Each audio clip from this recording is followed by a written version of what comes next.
long run day. Let's go. Last day ng week 3, day 21. Maaga tayo gumising today para tumakbo ng 14 kilometers. Nandito kami ni Sasa sa Villar Sipag. Yan, stretching muna. Ano to? Around 5:45 or 5:50. Nakadating na kami. Ngayon lang ako mag-run ng ganito kaaga kasi normally patulog pa lang ako ng ganitong oras kaka-computer. So it's a first for me. Nagbabago na tayo ng sleeping schedule para sa ating marathon training. Ayan ang outfit check natin, naka-shades kasi syempre sisikatan tayo ng araw. Nakasando lang pero naka-leggings to protect yung legs natin. Nag-sunblock naman ako sa arms. Yan, pasikat para sa haring araw, napakaganda ng view.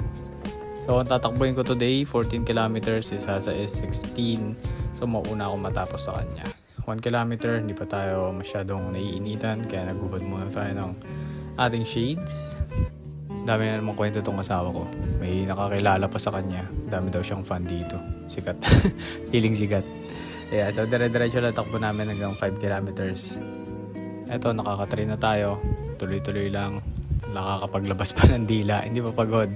Naka 4. And then after nyan, after 5 kilometers, naglakad-lakad na. Start tayo ng run-walk technique. Ito daw, aahunin namin. Napakatarik. Nung malapit na kami dyan, hindi nalata sa video. Pero mararamdaman mo kasi masakit na sa calves. Ayan, nagsisimula na rin uminit masyado. So pabalik kami sa lubong sa araw. Suot ko na yung shades. Around 7 a.m. na to. Ayan, naka-8 na tayo. Pabalik kami sa kotse, magpapalit daw si Sasa ng damit. So suot siya ng long sleeves kasi nga pagkabalik namin doon, tapos na ako and magtutuloy-tuloy pa siya. Yeah, 10 kilometers na, let's go. Kailangan daw talaga itong HIIT training kasi sa pag-marathon na 42 kilometers yung tatakbuhin, malamang mabibilad tayo sa araw.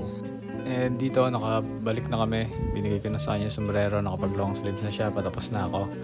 At ayun ang itsura natin after 14 kilometers. Medyo sunog lang kasi may itim naman na talaga ako, hindi nalata. Hinihintay ko na siya makabalik habang nagpapahinga. Siyempre mag-cool down tayo para hindi sakitan. At bukas, simula na ng ating week 4. Good luck sa training. Hopefully, ma-complete rin natin yung total weekly mileage natin for week 4, which is gonna be 34 kilometers.